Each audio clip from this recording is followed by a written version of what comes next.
Sunucu onlar ayarlamışlar. Sunucu.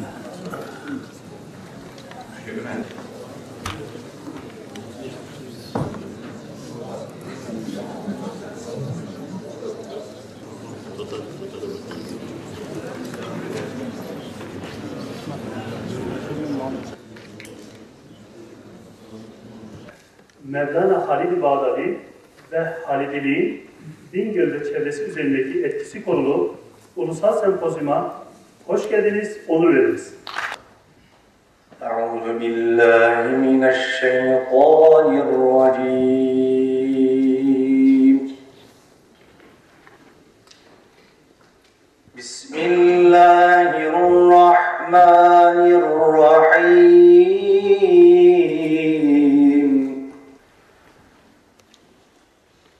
İnnallâhe işterâ minel mu'minîne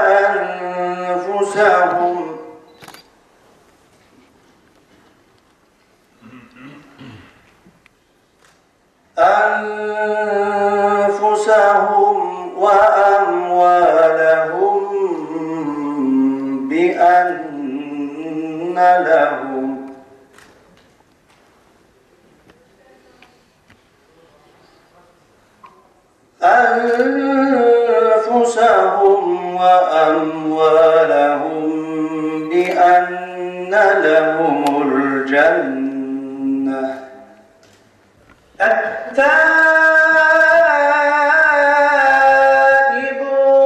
العابدون الحامدون السائحون.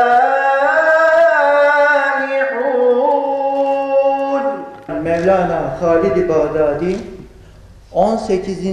yüzyılın son çeyreğinde ve 19. yüzyılın ilk çeyreğinde yaşamış, telif ettiği eserler ve ifa ettiği din hizmetleriyle gönüllerde yer edilmiş önemli bir şahsiyettir.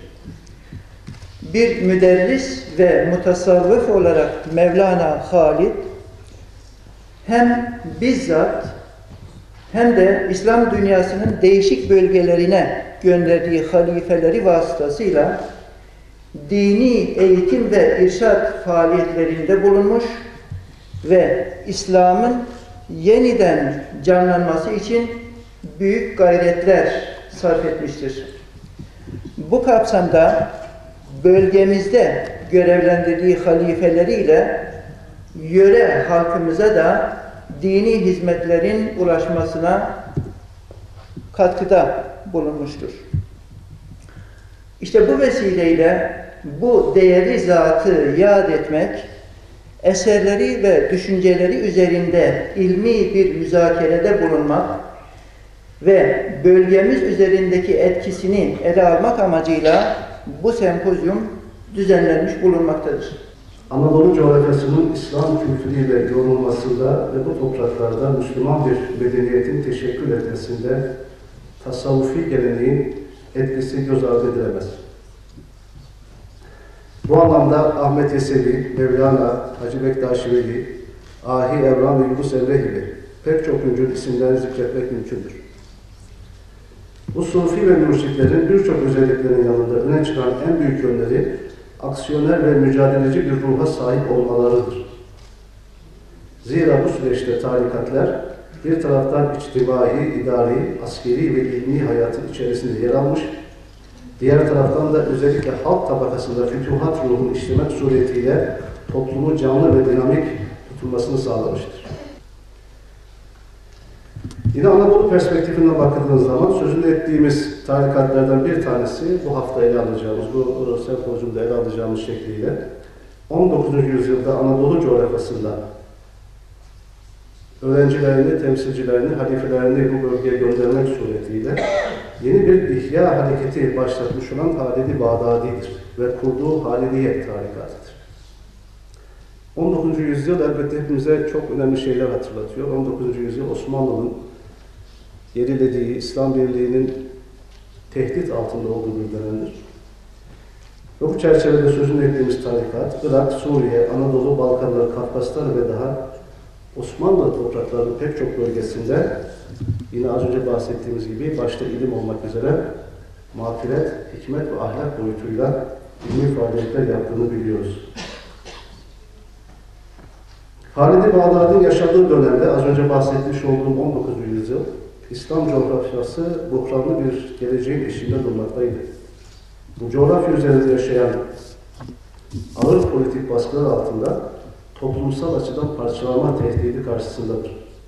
Müslümanların birliğini İslam inancının uhuvvet telkininde olduğunu gören Halid-i Bağdadi ve onun gibi pek çok mutasavvıf, toplumun ilim, ahlak ve marifet yönündeki niteliklerinin artırılması için büyük bir çaba göstermiştir. Bu amaç uğruna Anadolu topraklarına halifelerini göndererek güçlü yeni bir ihya hareketi başlatma gayreti içerisinde olmuştur.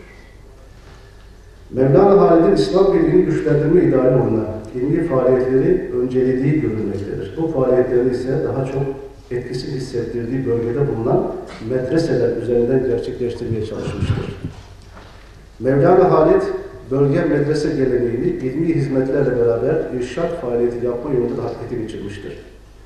O gün için ilim okutan medrese ehline tasavvufta hilafet olarak da kabul edilen irşad görev vermek suretiyle bu potansiyeli daha aktif bir alana çevirmiş olmaktadır. Bölge medreseleri halilikle beraber yeniden bir canlanma süreci içine girmiş, yani ilim, amel ve irşad merkezi bir anlayış ortaya koymuş olmaktadır. Söz konusu geleneği kendi etkin olduğu dönemde Anadolu coğrafyası başta olmak üzere İslam ümmetinin ilmi temelini oluşturulmasında çok güçlü bir katkı sağlamış olduğunu göz ardı edemiyoruz.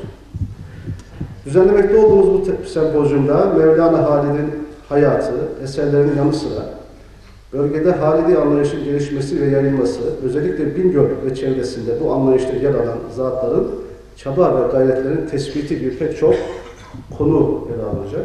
Gerçekleştirdiğimiz bütün etkinliklerin öyle ya da böyle bize bir güç kattığını, bizi yenilemeye katkı sağladığını düşünüyorum.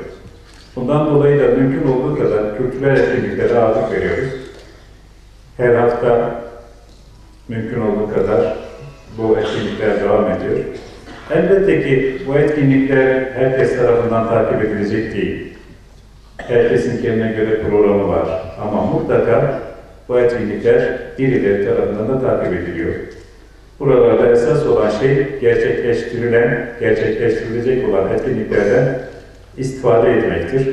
Çünkü kendimizi yenilemek, kendimizi geliştirmek istiyor isek alternatiflere açık olmak gerekiyor. Nitekim bugünkü sempozyumumuzda bu anlayış çerçevesinde gerçekleşen bir sempozyum.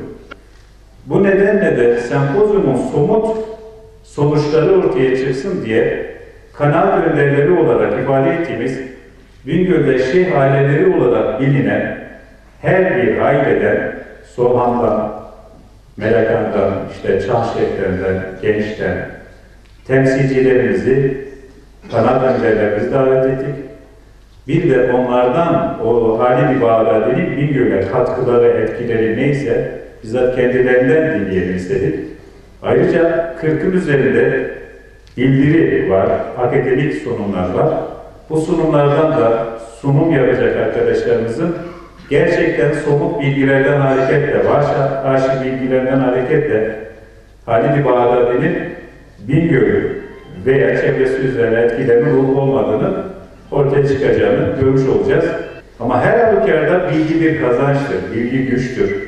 Ondan dolayı katılacak olsak da, katılmayacak olsak da elde edeceğimiz, öğreneceğimiz yeni bilgiler bize yeni perspektif, yeni güç katıyor.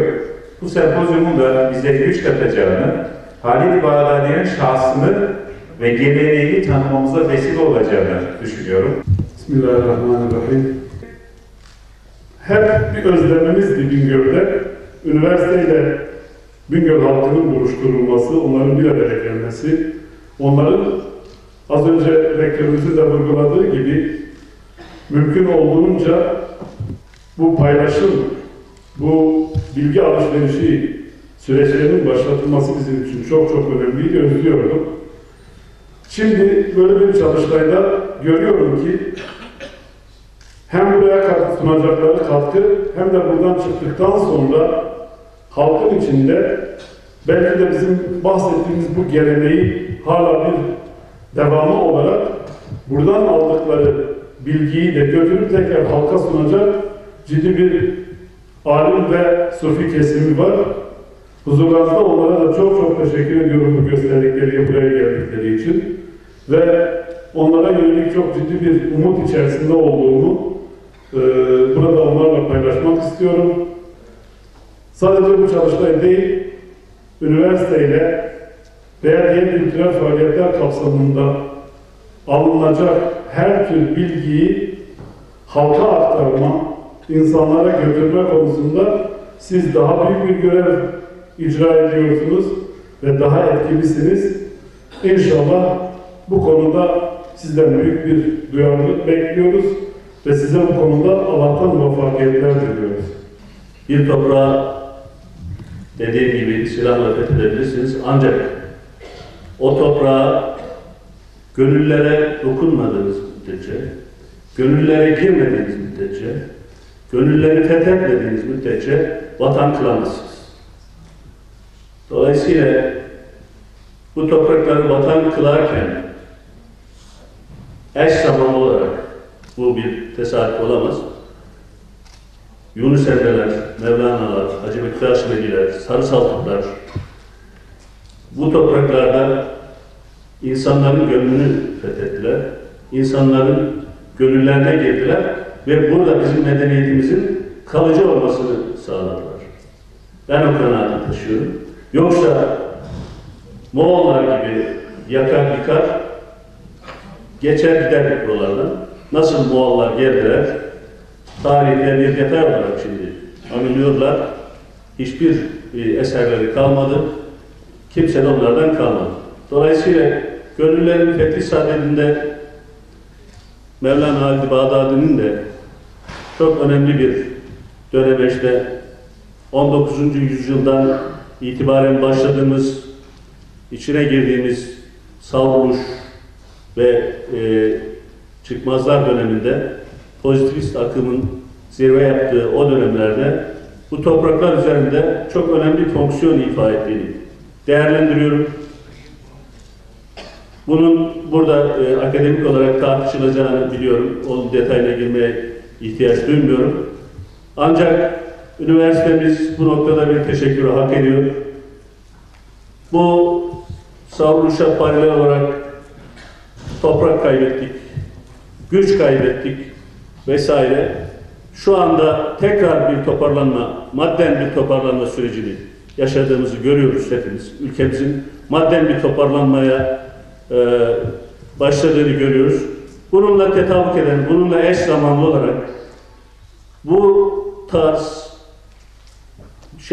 akımların, düşüncelerin manevi toparlanışı sağlayacak şeylerin yeniden çağdaş bir yorumla değerlendirilip insanımızın manen toparlanmasına vesile olacak çalışmaların yapılması gerektiği kanaatini taşıyorum. Bu anlamda üniversitemiz önemli bir fonksiyonu ifa ediyor. Bu programa emeği geçen bütün arkadaşlarımıza, Mahmut Söylemez Hocam başta olmak üzere İlahiyat Fakültesi Dekanımıza, Sayın Rektörümüze ve bu programa teşrif ederek burada bildiğini sunacak olan, fikirlerini serdedecek olan bütün akademisyenlere, düşünce sahibi, fikir sahibi insanlarımıza hepsine teşekkür ediyorum. Bölgemizde Şafii, Mevlana Halid-i Bağdadi'de Şafii.